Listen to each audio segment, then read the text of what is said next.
Good afternoon. My name is Gwendolyn Risby. I am going to be delivering my persuasive speech, Eliminating Non-Essential Coursework, a Smarter Path to Education and Careers.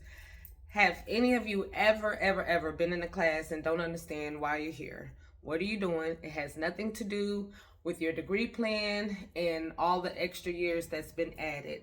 You're in the class just trying to survive. Make sure your GPA stays up and your graduation doesn't get delayed. If that is you, trust me, you are not alone. It is a challenge and it is overwhelming. And I am here to let you know that I believe that all non essential coursework should be eliminated completely from collegiate courses, degree plans, certificates, and diplomas. If we don't need it, why are we using it?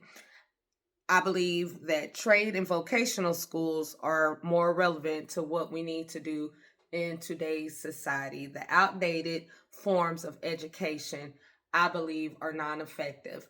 Everyone needs a skill or ability to do whatever job that it is, a cardiologist, a mechanic, a cosmetologist. However, do we need to sit in hours and hours and hours of classwork for years and years and years to get to that point? I don't think that it is necessary. I am a living witness of that. Me and my third sister, we are 17 years apart. We both graduated from North Texas Job Corps 18 years apart. We both went into administrative. I have a GED. She doesn't have a GED or a high school diploma. She went on to be an executive at Blue Cross Blue Shield, the health insurance company, and she retired early at 45 years old before she re-entered the workforce in a private sector government entities, making well over six figures. And I went on starting my career the same way in administrative assistant work throughout corporate America at 16 years old. I was working for BFI Waste Management at 16 in Dallas almost 30 years ago, making $20 an hour. I believe that it's just not worth it. It brings unrelated stress, depression sometimes, anxiety, because there are deadlines and there's things that are not implemented in the overall projected career goal that are just not needed. And when you don't know the overall path of what you need to do, because courses may or may not change depending on what school you need to transfer and what course you need to take for this. Do you need to take both 1301s, both courses of English or not? You get overwhelmed, you get tired, you get what is the purpose. But when there's a clear, direct cut path, I know if I go in this school, cosmetology, I have 1,500 hours to complete from beginning to end. And when I'm done, this is what I'm going to do. And all of my courses are related to my field. And more than not, the financial backing of that is normally a lot of times supported by the government. If not, it's very low cost. So as me and my sister, we didn't have any debt because it was government funded.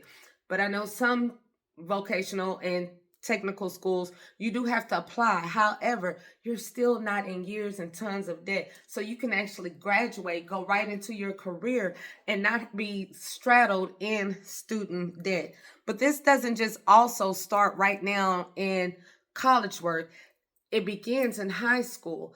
The high school students, starting as young as elementary, are prepped and primed for standardized testing, to follow the mill. Everyone looks the same. Everyone is doing the same thing. There's no creativity, but everyone has to take the same courses. It doesn't matter what they want to do because they believe that everybody's going to go to college, and that's not always true. I have a son. He did not finish high school. He decided he didn't want to go. So instead, he went off to a trade vocational school in Houston and he got certified as a general contractor on the lower end. However, at 24, he is making well over $25, $26 an hour. Now, imagine him going to get even more certifications and what he can do. I have a brother-in-law who was an HVAC, no formal trainer, no degree, but he went, he got it done, and he makes into the six figures right now. that he does to this day, because guess what? You always need an air conditioner, you always need a heater, and so forth. And that's how that conversation goes. So when we train these students in high school, I feel like we should also prepare them, because by the time they enter their senior year, they're so tired of burnout of the testing and the rigmarole that they don't even want to do anything, let alone a 4-year or even a 2-year degree plan. So I believe that while we have the advantage today to change some things, young or old students, we should help them get to a place to where we understand the student as a whole and not just the academic robot. And what can we do to help them succeed and be a better part of our overall workforce today versus years from now? Some give up, and we don't want that to happen. So I believe that non-essential courses should be eliminated from higher degree education, so that the students who really aspire to be in the workforce can do it without being overwhelmed and stressed. Thank you.